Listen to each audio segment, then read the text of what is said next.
Right. You'll see it on the sheet, and actually you'll have a copy of that face sheet in your materials on the disc, but it will actually not only indicate the angle, the HGN right, but it'll also have a little space. It'll say angle of onset, and they will put a number in there. So if you take that number and you take 50 minus that number, see, they don't really tell you about that because it's, again, it's something they really don't want to be questioning.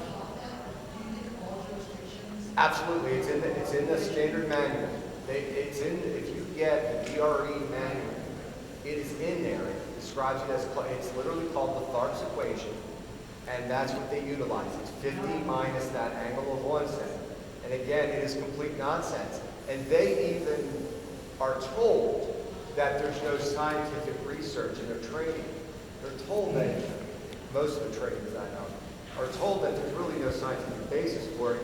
So if you question them on it, they'll just say, well, I don't really use it that significantly. It's just a general guidepost. But they're clearly using that because, especially on the cases where there's an alcohol. Because now you have to distinguish, well, how do you explain that it wasn't from being at 0.03 or 0.04 as opposed to being drugs? And that's where the debate starts.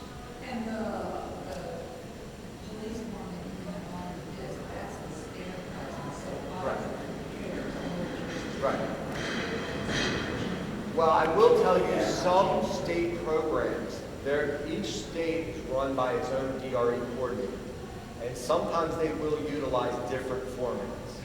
But the face sheet is pretty standardized. Some of them write everything on the face sheet and that's it. Some of them now will do supplemental reports where they basically list all the reasons why they say this person is impaired. But again, the information is supposed to be there. Yeah. So, the bills they have certain criteria. You have to wait for this to come out. Do they have the same criteria with the DRE, or can it just be changed over? No, that's a great point because that's one of the reasons I was saying. Their position is that it's all based on the totality of the circumstances.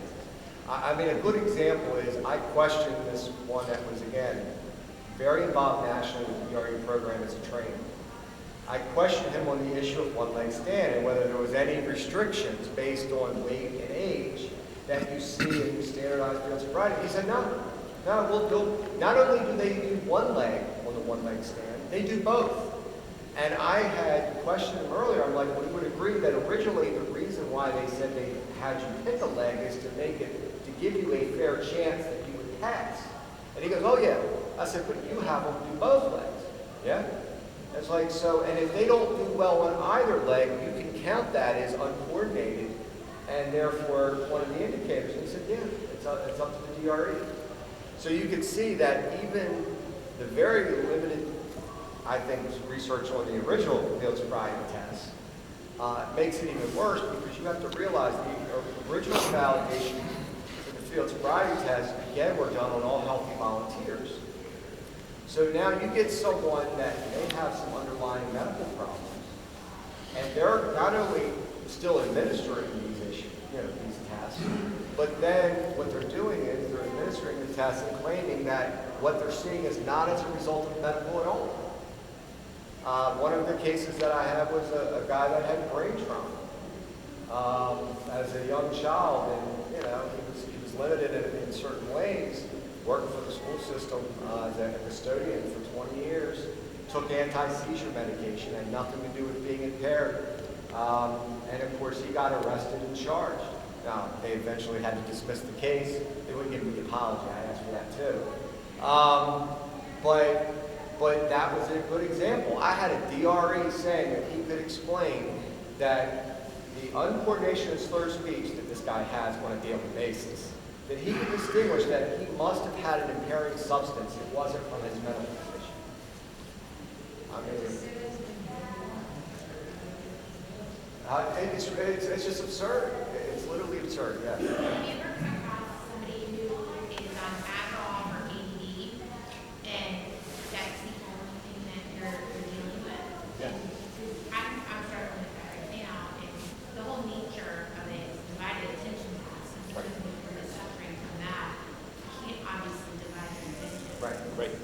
the issues with Adderall and the other drugs is that the DRE matrix mislabels medications.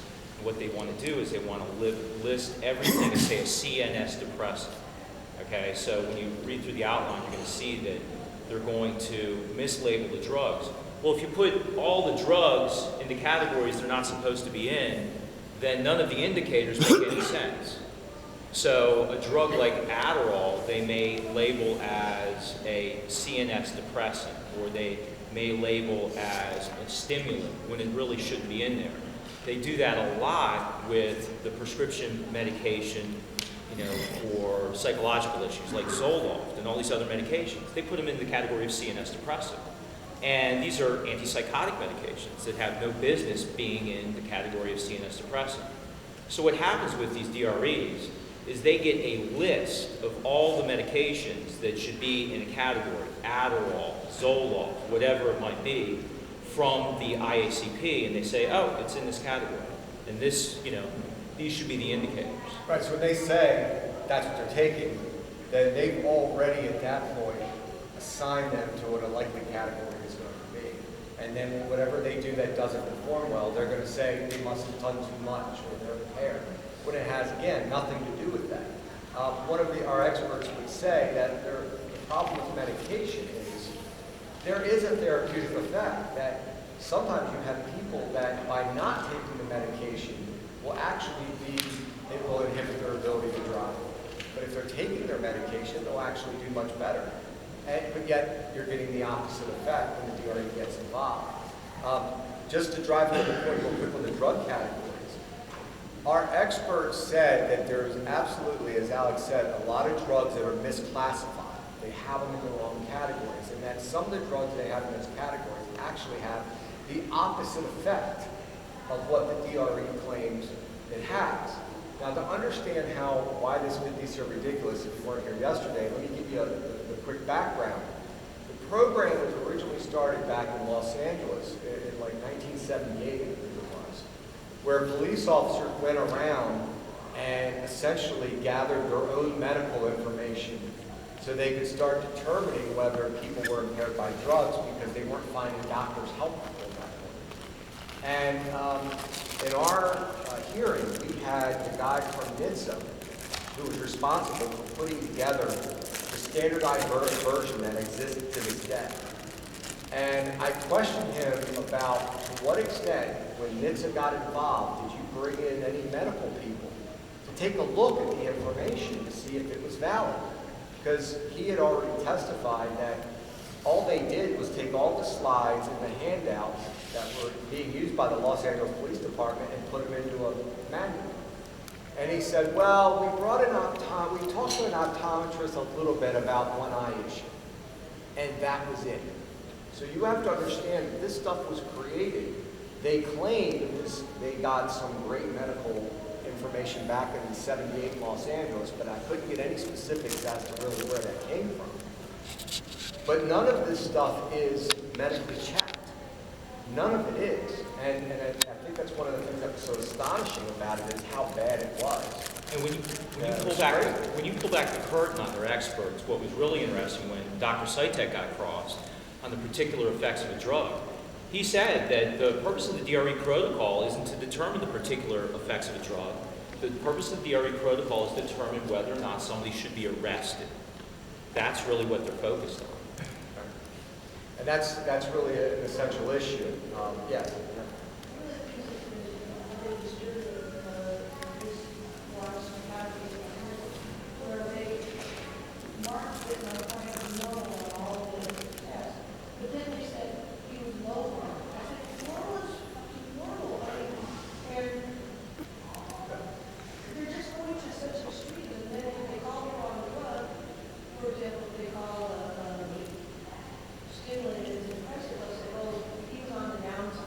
Oh, absolutely. And that's great too. This is what's, yeah, I will. Essentially, I think the nature of the question is the DRE is always right. And that's their position, which is even when they have a blood test that shows that they call one category but it wasn't there, they will say, oh, they were on the downside, or the blood test wasn't sensitive enough to pick up what we observed. We had that come out actually in our hearing. Their position essentially is that even if the blood test, and you'll see the court in our case issued a 37-page opinion, which is in materials. It was one of the things that really bothered the court, is their position was that even if the blood comes back and doesn't support them, it doesn't mean they're wrong. They're more sensitive than the blood test. Right, and they do a couple tricks, okay? One is they talk about the fact of the sensitivity of the blood, or that it can dissipate by the time they get blood. That's one. Second, they use this concept, talking about your normals. If they really, let's say I arrest someone, got marijuana in the car, and they're coming up normal in the readings. They will say, well, I think what they did is they took two different drugs, it's polydrug, and they counteracted each other. So they took one drug that would raise their pulse rate, okay? Let's say a hallucinogen, and they took another drug that would depress their pulse rate, and therefore that's why it's normal. See? So they then call it a polydrug situation.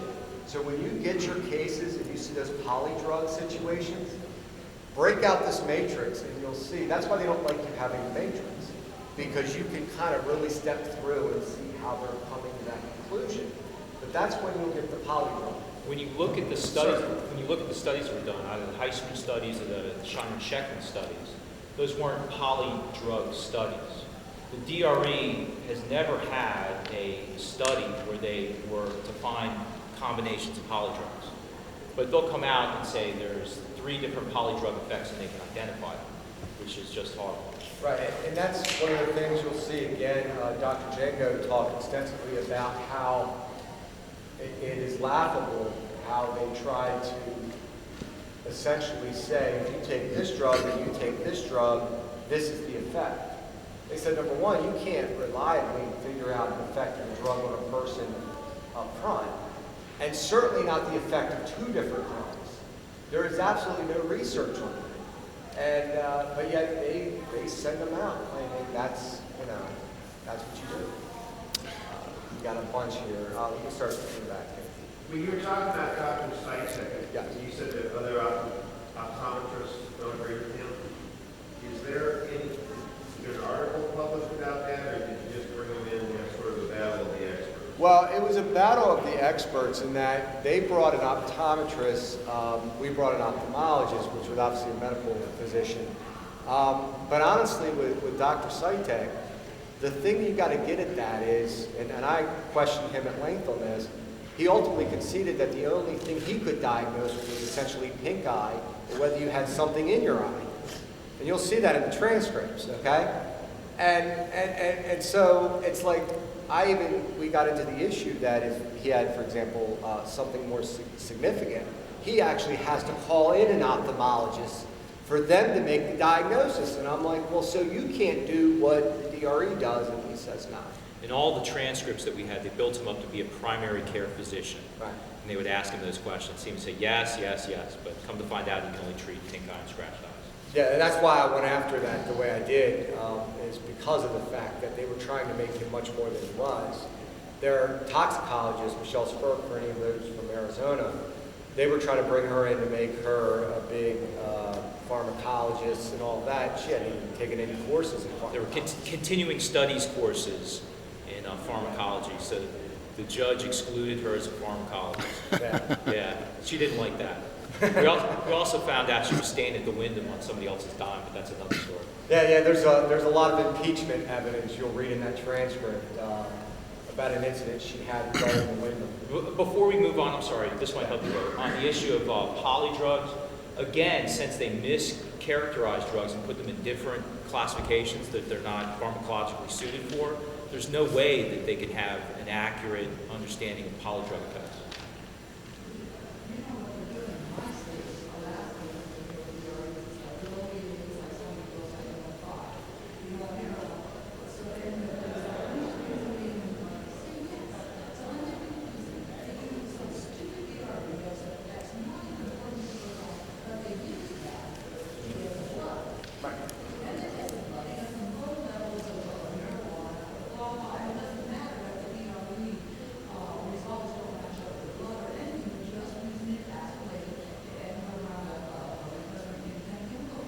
But again, the presence of some sort of substance in the blood alone should not be an indication that somebody's impaired by it. Because again, right. Right, because you have quantitative analysis and qualitative analysis. In our state, we just have presence alone. And other states, I guess they're going to, how much of something is in the blood. Well, if somebody's objectively impaired, they don't care. Right, I understand. Right. Let me ask you a follow-up question, though. Is there a certain form that you need to fill out, like an advice or rights form, to get the blood if you're DRE? Well, they have to go to the magistrate, and they go, I did the DRE definition, and they are not going to be followed. So, And you might want to check this in your different states. We have something called a DR-15 form that you have to fill out. Do you want to take the breath test? Do you want to get the blood test? And under our statute, only a DRE can get the blood test. And what happens a lot of times is the arresting officer will check both categories for the alcohol test and the blood test. So you can go to court and fight them on the paper battle. Yeah. The thing I want to mention, I've had about 12 DREs that I've gone through in various cases, some only drugs, some alcohol and drugs, some that just became a suspect because of a wreck. That's really the only thing. But it seems to me that this training that's been done has been virtually a conspiracy of the trainers to say, if you're questioned on this, this is the excuse or the explanation you give, because you can't go any further. Just say, well, my medical training won't go that far, but this is what they taught me in the class. It's in the manual. Yeah, It's in the manual. It's in the manual. And so even though this was all intended, just like the field tests were intended to make a good arrest decision, that's really what all it was for, they are coming into court in the substantive part of the case and trying to be a doctor. And your point yesterday that you need to challenge these people that they're trying to practice medicine and basically it's a crime. So give them the Fifth Amendment rights before they take the stand and try to do that. Yeah, and that's, for those who weren't here yesterday, that was one of the issues that I raised in this case, although we didn't get to it because the judge decided they weren't experts and he wouldn't let them offer any opinions in any of the cases anyway. But one of the arguments I made in this case, because you're right, they're taught to essentially, when they get challenged on the medical side of this, to go, well, I don't know how it all works, but I know the indicators, and this is how I can make my decision. But what they're doing is they're making a diagnosis. When they are excluding medical conditions as a cause of something, and therefore saying it's drug, that is a medical diagnosis. And if you look at your state statutes as to what it is to practice medicine, where a lot of states will have a definition of diagnosis and what that means, because people that are practicing medicine, they'll go after it. If you get some of those cases, or the people that do different kind of alternative treatment, where there's case law where people have been prosecuted for practicing medicine without a license, and look at what the description is, you'll find the DRE fits exactly within that, because that's what they're doing. They're making a diagnosis and deciding what to do with you. They love to come in and tell you these stories, which I've yet to hear exactly who it is, about how someone was near death and the DRE went in and discovered they had this medical problem and immediately got them treatment in order to give this explanation like that they're saving the earth from any harm. But again, that's a medical diagnosis, and that's why it's so significant, because if you look at the manual, they have literally a page and a quarter dedicated, out of a manual this thick, a page and a quarter dedicated to medical conditions that mimic impairment. That's it. So if you want to follow up on that, is the DRE a scientific test? If they're making a differential medical diagnosis, the big picture is it's a scientific test. And it's not a protocol because, again, they're using medical judgment. Remember, a protocol is something that's followed step by step by step. EMTs follow protocols. There's no medical judgment. Yeah. I have a question going back to you're saying that they're misclassifying and they're using the excuse of the combination of the drugs. How do you cross-examine or get that into evidence that they're miscategorizing it? I think one way you could do it is you could turn the PDR against them, the physician's desk reference. I have a memo on the physician's desk reference, but you really don't need a memo because you can just go to the federal regulations on the physician's desk reference. And what it says is that the physician's desk reference cannot be used to show a causal connection, okay? Then you find out what medication you have. Say you have Adderall, okay? You go into the physician's desk reference and it'll tell you what category of drug Adderall should be in. And I can tell you right now, more than likely, it's not going to be in the category of drugs, one of the 7 category of drugs that they have. Especially if it's an antipsychotic, if it's Klonopin, okay? It's, one of the other drugs for bipolar. It's going to be in the physician's desk reference as something different than the categories. And then you can cross them on, well, how did it end up in this category if the physician's desk reference says it's that? The judge should be able to take judicial notice of the physician's desk reference. Usually I don't want the judge to take this judicial notice of it because the DRE takes the book and says, here's all the effects, right? But when you're just talking about the classification, I think you could really get them using the physician's desk reference. And that's where it depends on what your attack is going to be, because an alternative attack, if you want to find a way that's not a Frye-Darper challenge, but a way that I think you could really undercut the DRE in a motion, is to argue that they can't use the physician's desk reference because it has to be used by someone in the field. If you look at the learned treatises, it has to be someone. Well, Judge, we just heard they're not physicians. They're not medical experts, and therefore make the argument that they cannot be allowed to utilize that as a basis to form an opinion or to offer opinion to court.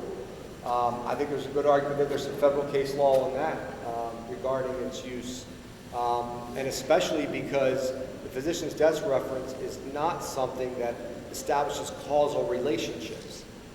It just lists, it's basically the warning labels for drugs, and therefore the interpretation of how that is used in a case is a medical, you have to be someone in physician or a medicine in order to do that. So you could challenge the DRE in not being able to use the physician's desk reference. And that's all they utilize that underlies the DRE protocol. And again, you got to do a little prep work here to figure out where the DRE is getting the information. You want to send out a motion for tangible evidence, some kind of subpoena to make sure that you get the information. Because a lot of times it's not going to be provided to you in the face sheet or any of the supplemental reports. And a lot of times what they're doing now is they just Google it. They'll Google Adderall and they'll get the effects of Adderall from some site. Wikipedia. Yeah, Wikipedia, Absolutely. there you go. And so, is that even admissible? There's all the problems with that. Now, So do a little, yeah, and on that point real quick, let me give you another little trick and an insight is DREs are trained to keep what they call a DRE log.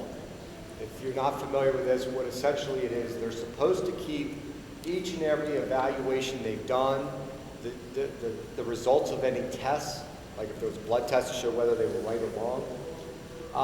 And they realized that. Now we had, for a while, they weren't even testing blood. And then of course we started asking for all these logs, and the state decided they found money and that they were actually going to start doing blood tests and actually testing. They would actually take the blood and not even test it, which was amazing. but people would still go to jail. Yeah, it was insane. So, And a lot of those people, though, pled guilty. It didn't matter anyway because they went to lawyers that didn't know how to deal with it. well, that's exactly what happened. In the midst of our litigation, they would dismiss our cases so that we couldn't get to a Frye challenge. At one point, we were like on the eve of having our first round of it, and they dismissed, there was 10 or 12 cases, just so we couldn't get to the hearing. But then they walk into the next courtroom and they're having people plead guilty.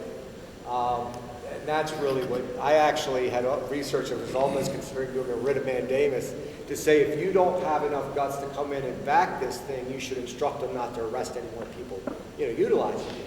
And when we looked at the press, and that was a good point that you made, we actually had started talking with the press. They decided that they would, they had to go forward and defend it, which obviously didn't work out for them. But on the DRE logs, what you can do is you can ask for all of the other face sheets they've done in other cases, okay? At a minimum, I would ask for other face sheets for those category of drug. It's interesting because you can find a lot of information sometimes, to see how many times did they do an evaluation and truly find that someone was unimpaired. That's the thing I like to look, because they're always thinking you're just looking to see if they were wrong. And that's why they have the explanation ready that even if it's not there, we're right. But the interesting thing is you'll find how few times they actually say someone's unimpaired by a drug. And what you're also going to Right. find is, because when they really want to cover their ass, it's always the effects of two medications. It's always going to be a CNS depressant and a narcotic analgesic, if you really go through it. Because they, you know, they're quick studies, and they're like, if I put two things in there, at least I'm right on one. And again, if you go back to the way in which they're trained, you find that they only have to be right on one category of drug in their training to be correct. What's it, 75%? Right. Yeah, in other words, they could call something two categories as long as one of them would show up, they count it as correct. If they do three categories, I think it might be three, they could show that as long as one is there, they're still correct. So there's an incentive to call multiple categories because, you know, and the reality is in most of these cases, it's because someone admits that they took a drug or they found drugs in the car. And that's when you're going to get, you know, the finding. I mean, that's just the reality. And what makes these cases particularly bad, and what really got me involved with some of this is, you know, look, sometimes they're right for the wrong reason, okay? We all have clients that are there. We've certainly had our share that, you know, they were right for the wrong reason is the way I put it. But because they are sometimes right for the wrong reason, it's even more dangerous when they're wrong for the wrong reason. Because you have a lot of people out there in today's world that are taking medications for a variety of reasons that say nothing about them being impaired, but you compound that problem with the fact that they're administering these kind of tests that have nothing to do with drug impairment. They're using field sobriety tests that we already know are under ideal conditions with people with no medical problems, that still there's issues with that. And they're not even doing it the way they were validated there. And you have them deciding whether someone's impaired. I had, you know, people that said, yeah, earlier this morning I had an inner ear surgery. This was one of my school bus drivers. She had an inner ear surgery earlier that morning, had been given pain medicine when she left, had gone over to her sister's house, had stayed there, slept for the day, and was leaving to drive back. Stopped for a cracked windshield. No bad driving or anything. Got out. She was probably not the friendliest at that point because he wouldn't, you know, kept asking her to step out of the car to do these tests. She did. He found that, again, that she was impaired by this drug because they found the drug bottle, they found the bottle in the car.